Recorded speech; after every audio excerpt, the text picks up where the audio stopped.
Hello and welcome to this week's edition of the Record Rangers podcast. My name's Gavin Berry and it's the morning after Rangers 3, Victoria Plzen 0 as Rangers put one foot in the Champions League playoff round where they'll meet either Club Brugge or Salzburg. I'm delighted to say I'm joined by Andy Newport and Douglas Dickie of The Express who'll give a fan's view. Normally Scott McDermott would be here. He's been a regular but too much of an ego, so he's been dropped. Wow.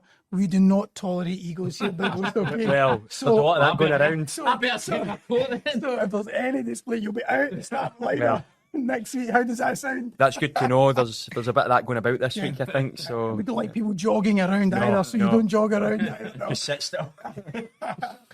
Great to have you, Douglas. Great to have you, Andy. So let's just start, Andy. First of all, last night, you were at Ibrox. You were both there.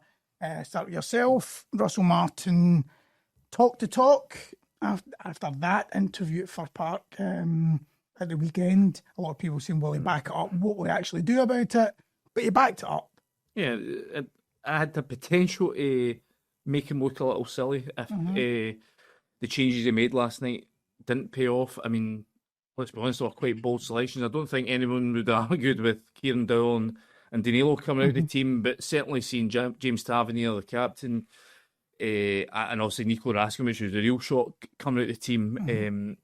Those were bold calls, and had it backfired, I think Russell Martin might have had a little sort of egg in his face. But to be fair to him, the decisions he made were absolutely the right ones. James Tavernier, I think, was culpable for the goal at the weekend, along with Kieran Dowell. The two of them certainly didn't cover themselves in glory with their defending for that late Motherwell goal. And obviously, the real shock is, as I said, is Nico Raskin coming out of the team. But the decision to put Lyle Cameron there more than paid off. So he was terrific. He provided all the energy that Russell Martin's looking for in that midfield, and the quality as well, which I think is important to say. He had a terrific pass through for Gassama that almost led to a goal for Atman midway through the first half. So I think what it does is I think it reinforces, or certainly will win over a lot of the doubters about Russell Martin. I think had he come out and give the sort of platitudes that we've heard from Rangers managers previously, sticking up for the players, but I think Rangers fans now are beyond the point where they want to hear managers sticking up the players. They want to hear the brutal truth. They want to see the players be told that when they're not performing, they want them to see and feel the frustration of the fans. And I think Russell Martin came out and put a voice to that. He then, as you say, he backed up his words with actions, and it produced results. So I think MD that perhaps we've spoke before, Gav, here and Holly Live, that there has been a somewhat lukewarm reaction to Russell Martin's appointment, but I think that kind of thing, and obviously there's still a long way to go and we're only 4 games into the season, but that kind of behaviour, that kind of willingness to make big bold decisions when they're called for will certainly win over fans. And that's the thing, Douglas, isn't it? With managers, they can say, they can talk until they're blue in the face about philosophies and styles and they want to do this, but fans and players as well, if they don't see evidence, it doesn't matter what they say, but once you see evidence of results, it gets a buy-in from everyone, doesn't it? Players and fans. I did wonder if he'd maybe backed himself into a corner a bit with those comments. I wonder if the team would have looked the same had he not said that on Saturday, had we maybe held on against Motherwell. You hold out for another 3 or 4 minutes, you get the win. And it's a very different narrative. It's all about Rangers dug in to, get the 3 points. So there was certainly the feeling earlier in the day when there was all these kind of rumours flying about what was going to happen, and then the suggestion was that Tav was going to be one of the ones to go. I'm a big James Tavernier fan. I've defended him for many years, but he looks increasingly like a guy whose best years are long behind him. And maybe he needs, I think that was one that people were happy to see. Raskin was a shock, more so because I think people had felt the comments at the weekend were directed at his midfield partner, Diamande. I think both of them looked really uncomfortable under Martin's system. So it was nice and refreshing to see it, and it paid off so well, especially the front three. I thought the front three were excellent last night. overall, it's such a good result. I think it is 1 foot in the playoff. Job's not done yet. Let's make sense. But I'm going to put a bit of caveat on it. I thought Victoria Plzen were really poor, very poor, and Rangers should be beating a team like that pretty comfortably over 2 legs. And it certainly wasn't a perfect performance. But I think we can see. We've been waiting to see something that hints that, we keep hearing that everything's going to click. Once everything clicks, it's going to be great. Yes. And yet we hadn't seen any evidence that it was going to click. There was maybe a wee bit more evidence of that last night. It was certainly a step in the right direction, given how flat certainly the performance was over in Greece. And I think, again, Douglas, you're saying caveats. I think the temperatures over there, 35 degrees at kick-off time, I think you can cut them some slack in that sense. But, Motherwell was poor. But I think the thing that you have to realise with this system that Russell Martin wants to play is it really is heavily dependent on having guys that can handle the ball. And, whilst Gisama's still finding his feet, certainly domestically, Europe, he's absolutely flying with 4 goals in 3 games. But, Danilo hasn't really carried on the form he showed in pre-season into the competitive games. And obviously Kieran Dowell, as we know, has become something of a poster boy for the last few years of disappointment at Ibrox.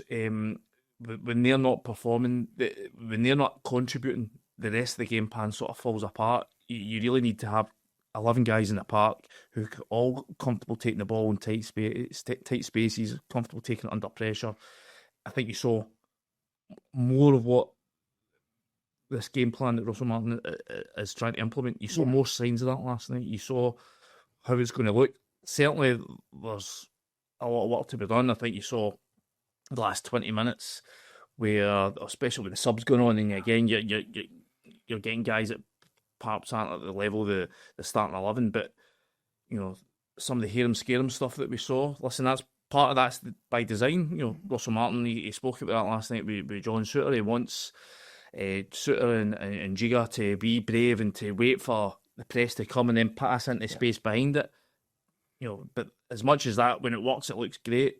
It is risk and reward stuff into it, and if you get it wrong, it can look pretty silly. So, and there were certainly moments, especially late on, where they were flying by the seat of their pants at time. A few loose passes, caught in possession, and Plzen were right on top of Jack Barton's goal. And okay, they didn't, as Douglas says, that they weren't great and they couldn't exploit that. But I think that's the concern, and that's the working points, is that the higher up you go, especially if you're getting a Bruges or a Salzburg in the next round, they probably, you would think, wouldn't be quite so forgiving with those kind of opportunities. There was 2 instances late on that involving the same players, and I'm not picking anybody, but which for me summed up the issue with Martin's style, or the style he wants to implement. It sounds great in theory, but you need the players who are able to do it. And twice late on, Jack Butland gave the ball to Conor Barron, about 20 yards, 30 yards from goal, with his back to the opposition goal, with players all the way around him. Now, that's not something that Conor Barron's ever going to be comfortable with. On one of the occasions, he wasn't really under much pressure, but he became under pressure. Gave away the free kick. And another one, it was a ridiculous pass to him. It was like, wrong foot, kind of waist height almost. It's very, MD would struggle to kind of control that. So we were quite lucky last night in the sense that Plzen didn't. It was kind of half-hearted press that they kind of put on. Something tells me Dundee won't be half-hearted on Saturday. Having watched that, I think they'll think that if they put a bit of pressure on, and yes, at times we'll beat the press, and then it looks really good and it opens up all this space, and you Antman and Gisama who causing all sorts of problems. But then a team like Dundee might think, well, we can just shuffle back and get that kind of 11. So I set in the right direction, but I think we were all told we shouldn't write Russell Martin off after one game. By the same token, one decent result doesn't. And that is the thing, Douglas. That's why I was going to say, as much as there's a lot of positivity, and rightly so, and he got the reaction. Really, Saturday's the test, because Russell Martin spoke about it in his interview after the Motherwell game, was that Europe is not a problem, and probably even if he hadn't made those changes, if the team was reacting to a disappointing domestic result, he would have got that kind of reaction anyway. Obviously, it was magnified by the fact he made all these changes, But really the problem is the domestic games, as we were saying. So Saturday really is going to be a key, isn't it? And To see. especially so, I know we discussed this briefly before, but especially so if we do cancel this Mirren game, because you're looking at going into the Old Firm match, a minimum, probably a minimum of 5 points behind, even if you beat Dundee. Yeah. So it creates massive pressure on Saturday. It's the first domestic home league game. It's kind of like almost like New Year to a lot of fans, you know. Sadly, I'm working, so I actually won't be here. I need to make do with Rangers TV. But as is always the case at a club like Rangers, your victories are forgotten pretty quickly. Yeah.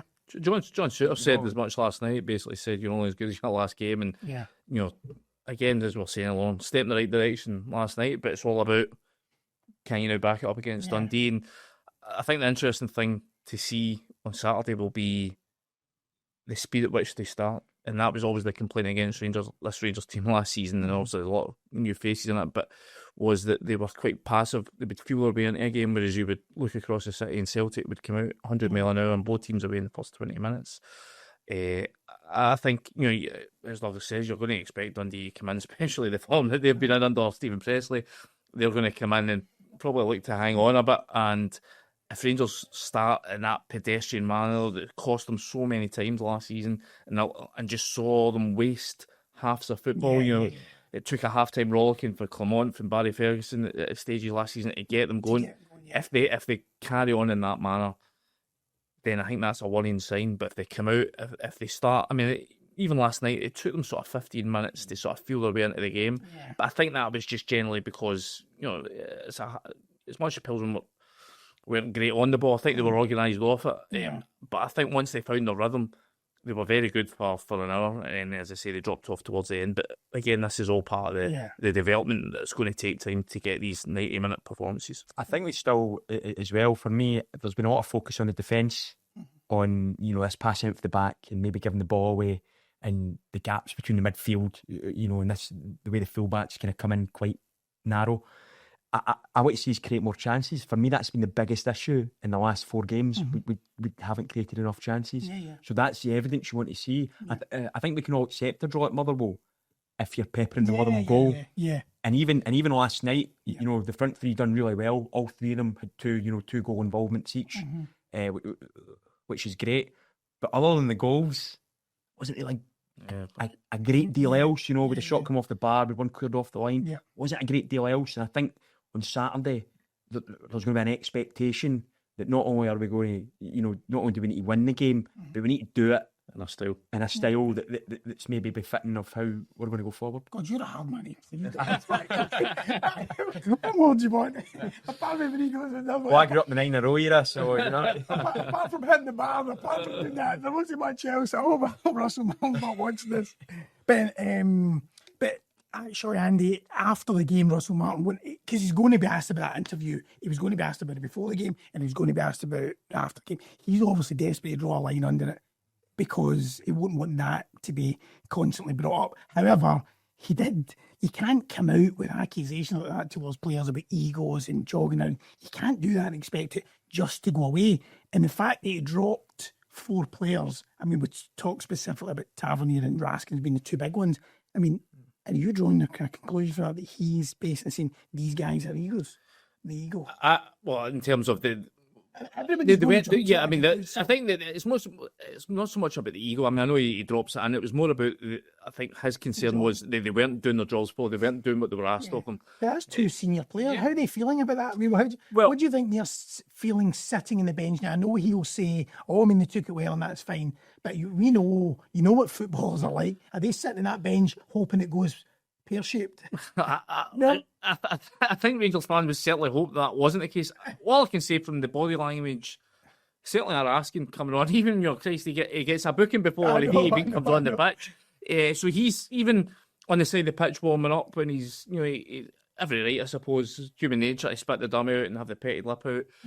But no, he's willing the team on. He's trying to stop a Plzen quick throw in, try to stop. He's trying to play his part from the sidelines. He come on. I thought his attitude was spot on. Tavernier, looked a bit flat. If I'm honest, I thought Huffy was used in the stand last night. I thought he looked a bit huffy. I just thought he looked ropey again. I thought he carried on from where he was He at. was dropped last season, was it? Was it Olympiacos game that felt we looked at this last night. It was a St Mirren game, which was the first time he hadn't started. That's right. A Premiership game since the last league game of the 2022 season. The Van Bronckhorst rested a number of players before Seville. And then, as you say, he get dropped, which I think that was pretty much the first time you'd say he'd been dropped in his entire Rangers career at that point. There's obviously the occasion of being rested, but those two games, there's no other way of describing it. It's been dropped. I know Russell Martin said last night that he doesn't like that word, and I think in his BBC interview then proceeds to he was but I mean, I think obviously the test will be whether these guys come back in, and then again how they react. I mean, I must say, would it surprise me if Tavernier comes back in at the weekend? No, only on the basis that I didn't think Max Allen looked totally comfortable last night. I mean, he had a great involvement. Had a great involvement for the second goal, but in terms of performance-wise, there were still times where he looked a bit hesitant. I mean, I think as if you're a fullback and you've been raised in the sort of traditional way, you're just up and down the line, and now all of a sudden you're being asked to come inside. I mean, I still think that is it's a step out the norm for him. So you're still going to have some adjustment to that. But as for Raskin, I mean, there's part of me that thinks I'd like to see how the team looked with Raskin. For me, he's not a number 8, and especially with this instruction now that they're wanting to pull out wide. For me, I'm not sure the team are quite comfortable with that yet. Was it 50 chances they've conceded in the first 3 games, and half of them was just because they turn over the ball and teams are driving right through the middle of them.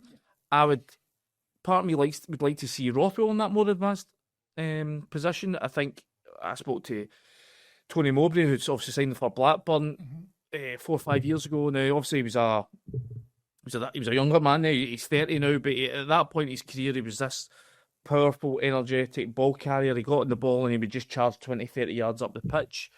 For me, that would be a more natural fit for him playing the number 8 role. But obviously, he's 30 now.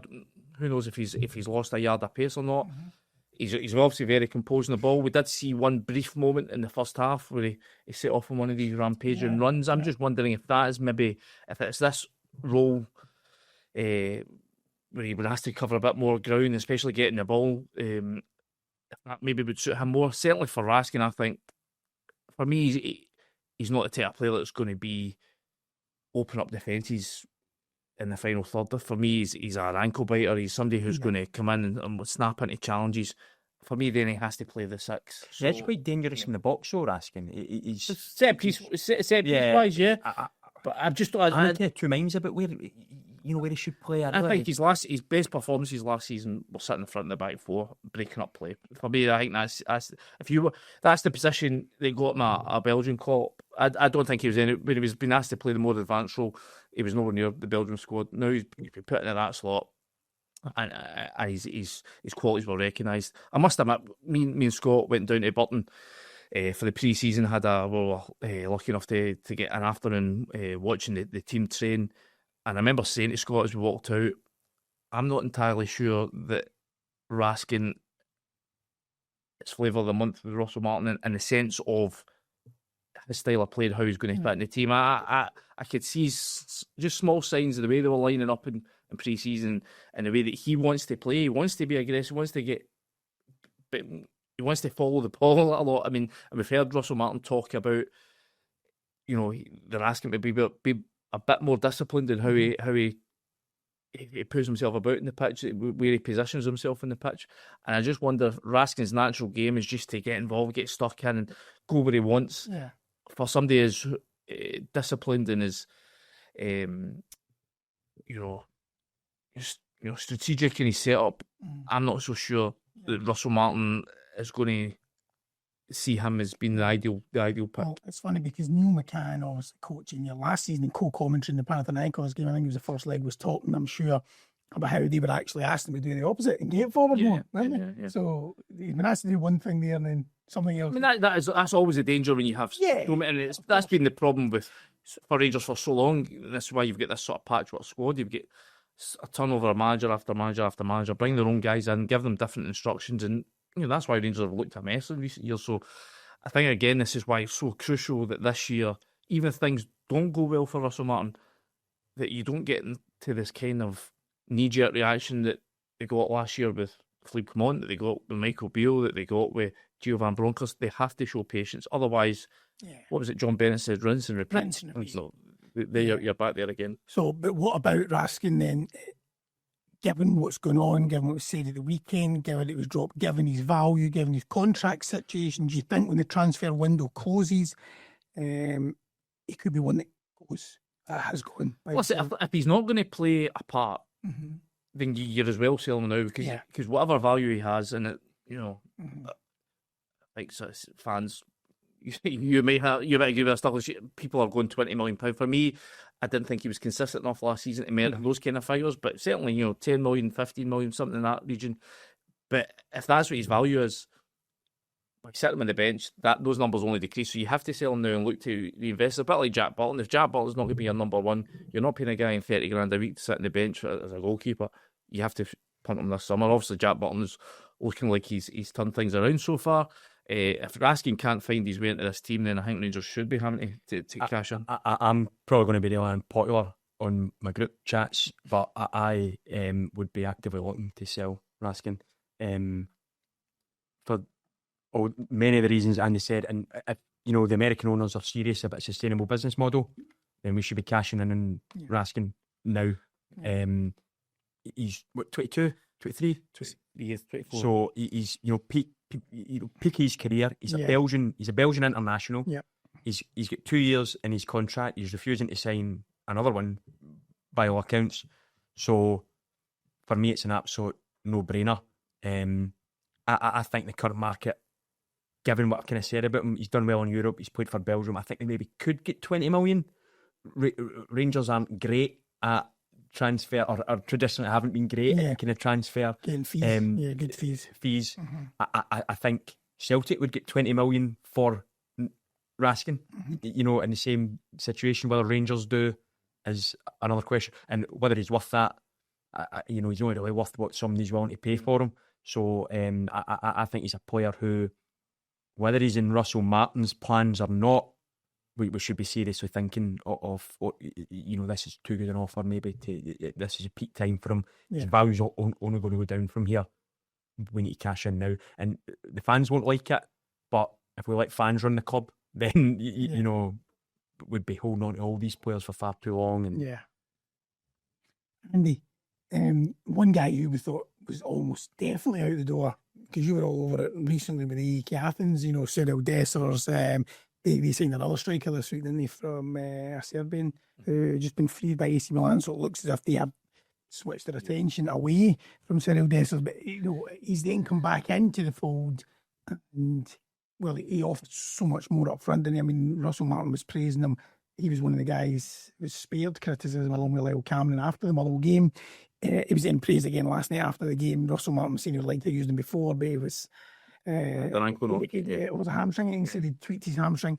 Anyway, he comes in and he does a job. So do you think, obviously much maligned last season despite his goal return, but do you think now he could have a part to play, or do you think he will be sold still?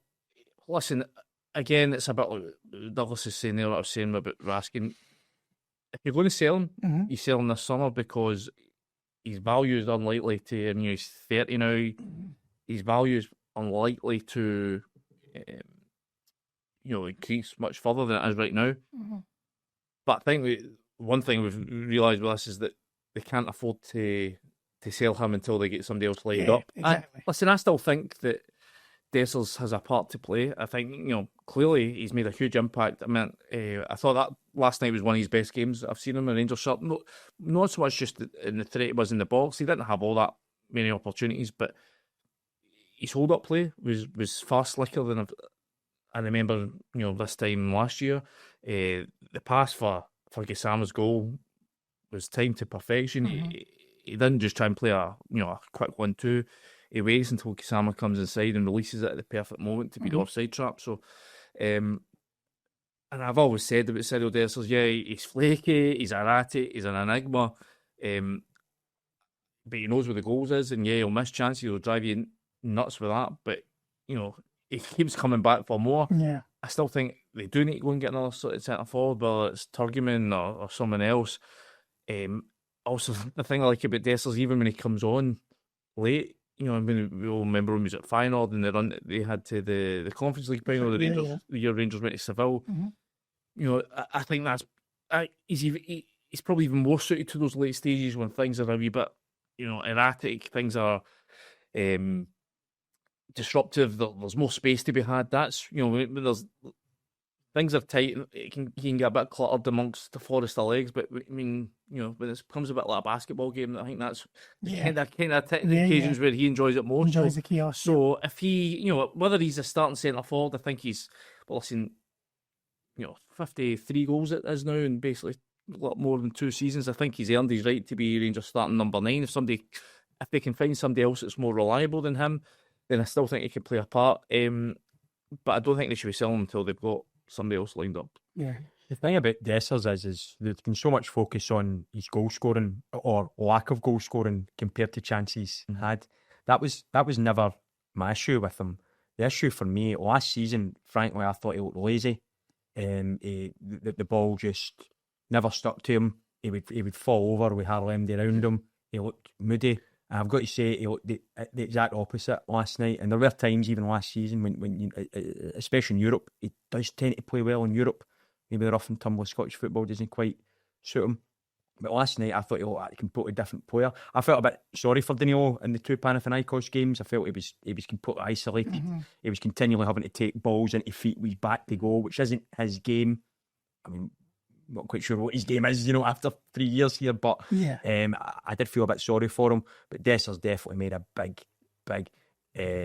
difference last night. That said, for me, when fit and if still here, we need to try and find a way to get Igamani playing that. Oh yeah, Igaman playing that kind of sort of role. What I would say about Dessers is that Billy Dodds, I think, mentioned in the interview he did a few weeks ago that the frustration they've found with him, Barry Ferguson, Neil McCann and Billy Dodds when they were there last year was, and you sort of reference this yourself, he's always looking to go in behind. He doesn't really like, as you say, the hold up, the coming in short and linking play. I think he's get better at that the longer he's been, but I certainly don't think it's his natural game. But I think when you've got 2 flying wingers, that's going to be crucial for him because he has to be that sort of point, that pivot at the top of the pitch that allows them to go in behind. Yeah. But I think that can help him as well. Well, they can also provide that service. Because what it also does is it, instead of 2 centre backs going right, I only have to worry about Dessers through the middle now. If you've got those 2 wingers trying to run in behind, then one of the centre backs has got to keep an eye on another, and it might just give him that yard of space. It just allows him, takes the pressure off his first touch, allows him just to have a wee bit more breathing space. We know that's not his natural game. We know that's not where he's most comfortable. But if you can just relieve some of that pressure on him, then it perhaps can make the job slightly easier for him. What as Alex Ferguson said, attack wins you games, defence wins you titles. You spoke to John Suter after the game. You see the makings of a good partnership. I mean, Nasser Jigga seems to be, he's a bit of a, he's quietly going about it, isn't he? He's a big lad at 6'4", but he seems to be growing in stature every game. Looks shrewd to signing, doesn't he? Yeah, I mean, I've seen a few fans already wondering if they can go into Wolves and make it permanent already. I'm not sure that'll be. Was it 10 million? He came from cost from. He came from Red Star Belgrade. I mean, I think there's again. I mean, I don't know where you sit, Douglas at Ibrox, but the press gantry behind me, there's a smattering of fans that seem to lose their cool every time Rangers try and pass the ball out. They seem to be having kittens and on the verge of a heart attack every time Rangers try and pass the ball out. And I think they seem to take their annoyance out, their irritation out on the players, Suter, Jigga at times. But listen, this is what's been asked of them by Russell Martin. And I think the thing that is so impressive about Jigga so far is his willingness to do that. Sit there on the ball, wait for the pressure to come for him, and then choose the right moment to play the pass. Listen, of course, we know they're not always going to get it right, but I think what the two of them do have is they've got the awareness to when to recover and to get back in. And we've seen Jigga, I think there was a great tackle over in Athens with the last ditch. That's right. Like, so he's got that ability. If there is mistakes, they can get back in, cover in. But so far the signs are very good in him. I think if he continues to improve the way he has done over the 4 games already, then I think Rangers got a real player in their hands. Yeah. Douglas, just to finish off, yesterday the club announced that obviously the SPFL introduced this new rule where, we've all, for many years now, our opposition teams from other countries have been allowed to postpone games leading up to big European matches. So the SPFL introduced a rule this season that the fixture either side of the playoff legs for all clubs could basically be postponed. Now Rangers, should they get there, which looks likely now, Aberdeen and Hibs have all exercised their right to postpone the game. Celtic haven't, interestingly, but it means Rangers will be a game behind Celtic. It's the week before the first Old Firm derby of the season. St Mirren away, Sky had picked it August the 24th. So Rangers have said, no, we're not going to take it. That'll allow us to prepare more preparation time for the second leg of their playoff. However, I suppose the downside to it is if Celtic win their next 2 league games, and then if they were to win at Ibrox, the worst case scenario, you're then talking about being 7 points behind at an early stage in the season. I know you still have a St Mirren game to play, but psychologically, how much of an issue could that be? If you're weighing it up, do you think it's the right decision? Well, my initial reaction to this, first of all, I get completely mixed up with the dates and thought it was our game we had asked called off, and I was like, what? But then, once I kind of calmed down, I'm in kind of 2 minds about this one. Or on the whole, I've got to be honest, I don't really understand why clubs should need games cancelled this early in the season. Yep. There doesn't really seem to be any real reason for it. I kind of get it. If you reach the latter stages of Europe, I can kind of understand. You could argue you need games. Yeah. Well, that's kind of the point. And I think if this game had been St Mirren at Ibrox, I think perhaps we might have made a different decision, and we might have seen it as an opportunity in front of our own fans to get 90 minutes in legs to team bonding. That said, St Mirren took, what did Rangers take? 4 points from 12 against St Mirren last season. Yeah. St Mirren are a good team. Yeah. Was it sure they get relegated? They're a good team. They're especially difficult to play against at St Mirren Park. Paisley, yeah. And I think that's played a part in it. It's a chance for maybe more time on the training ground. It's an opportunity to get a few more players in, and I think ultimately Russell Martin said, I don't mind the prospect of playing that game in October. I will say midweek midweek under the lights, rain coming in sideways, although that can happen in the middle of August as we found it this week. It's not doesn't fill me with a lot of joy, the thought of that, but I can kind of understand it.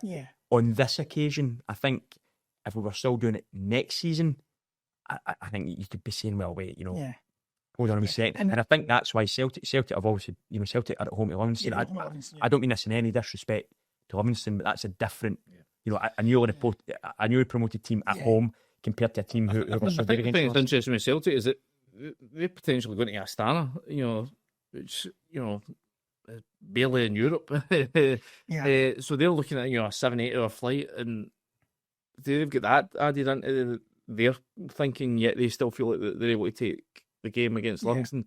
Listen, I think these games are so important financially for Rangers. I just think, listen, we all know that the new board have come in and made funds available. But they are savvy businessmen. They've not got to where they are in life by making, not taking the right financial decisions, and they will be aware of just how crucial it is for Rangers to get back into Champions League football and playing there regularly, and the riches it can provide. So they will think for whatever plans that they have for the club, and I'm certain that they're not budgeting on getting to the Champions League, but if they can, basically supercharge it with what, 40-50 million pound prize money, then it can just accelerate what they've got. So whatever gives them the best opportunity of getting there, they're going to take it, as you say. I discussed this with Scott a few weeks ago in Hotline Live. Are Rangers really expecting to win the league this year? I still think that would be a stretch, just given where the club is, where the team is. given where Celtic are, I still think this has to go down as a building year. I think the fans will be, as long as they see the progress that wasn't there last year, if they see signs of progress throughout the season, they can live with Celtic winning this title. You might be able to voice that better than me, but I think just given where the club has been, to think that you can go from the shambles of last season to winning a title this season is a huge ask. But if you can get then, as I'm saying, if you can get that Champions League money, then it accelerates the chances of doing that. Next year. I think just quickly, Rangers as a club have always got the ambition to win the league, but I don't think anybody's going to be calling for Russell Martin's head if we maybe get a couple of cups in the bag and there's signs of progress. That said, this season has additional resonance because it's first to 56, and having last season gone behind on trophies won, which was a real big moment, a real horror moment for a lot of fans. To then go behind on old titles as well, would be another bitter one to swallow. But again, they are bitter to swallow. But I think there has to be some realism, because unless Rangers can arrest the decline that they've been on, then those trophy counts are only going to go in one direction. Rangers have to find a way to turn the tide, and the only way to do that is by showing patience to the men. It's why as well I don't really buy would be better off in the Europa League. I don't buy that for that reason. If Rangers are to close the gap with Celtic, there's no inbuilt reason why Celtic should have more money than Rangers. They've got more money because they've made better decisions off the park and they've made better decisions on the park. Other than the 10,000 capacity difference, which is actually quite small over the long term. Those two reasons and those decisions off the park have helped them on the park.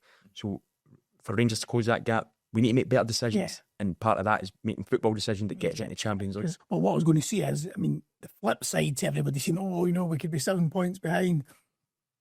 If Celtic win at Ibrox, the flip side to that is, Rangers win at Ibrox against Celtic, and they close the gap. They get into the Champions League phase and bank the money, and then they've got that St Mirren game, as you say, further down the line when they're ready, better prepared for it. So. It's just Dundee first, though. You know what I mean? Is that you putting Rangers down for titles already? The 6 long, you think Gers tip Rangers to win the league? I'm just showing you both sides of the argument. It was just that was the initial reaction I noticed from fans yesterday was what we're doing. Why are we cancelling this game? Because that's a negative. Look, the Celtic will be 7 points behind, and I think it's because that scenario. But has played out so often, and I must admit, see when I actually got a piece for online this morning. I was thinking back to the season that Rangers did win the league under Steven Gerrard. If you remember, when Celtic ball and goalie, they ended up getting a couple of games scrapped. Rangers then got momentum, you get points on the board, and you can run away. And I think that's the worry. But I think you what you're basically saying is there's a slightly negative mindset, of course, amongst the support, and absolutely just like when we talk about with some of the players, Tavernier, the guys that have been there a while with that scar tissue. The supporters are definitely get that, and the supporters. It's why you see sometimes when they do get somebody like Antman in or Gisama comes in, they have a great start and they fall in love with these guys right away, and it's easy because they're looking for a hero, they're looking for a saviour, looking for somebody to provide them with a brighter era.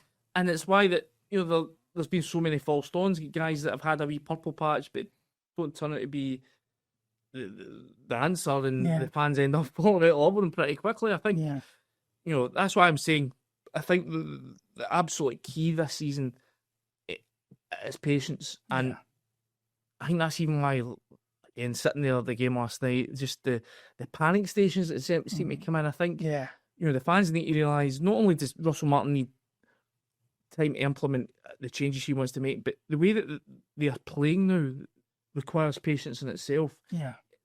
There's this feeling at Ibrox, I always think you sit there, the fans want the balls followed as quickly as possible. They want it whipped into the box. They want that rampaging kind of football. That's not what they're going to get this season. It's going to be very prescribed. It's going to be very deliberate. It's going to be, the team is going to wait for its moment to pounce. And the fans, if that is to be successful, the fans need to show that patience as well. If they're hounding players for a bad touch or or for not playing a pass, the instant the fans see it, that kind of gets on top of guys, especially if it is guys that perhaps aren't, you know, they're new at the club and aren't used to the pressures of playing there. I think the fans have definitely got a part to play as well. If they can show that semblance of patience, as I say, and allow the players to find their feet and to implement the game plan that Russell Martin wants to play, I think that'll help things go a lot quicker in the long run. And if there's one thing Rangers fans are known for, it's our patience. Oh, absolutely, yeah. So, thank you for your patience today and listening to us.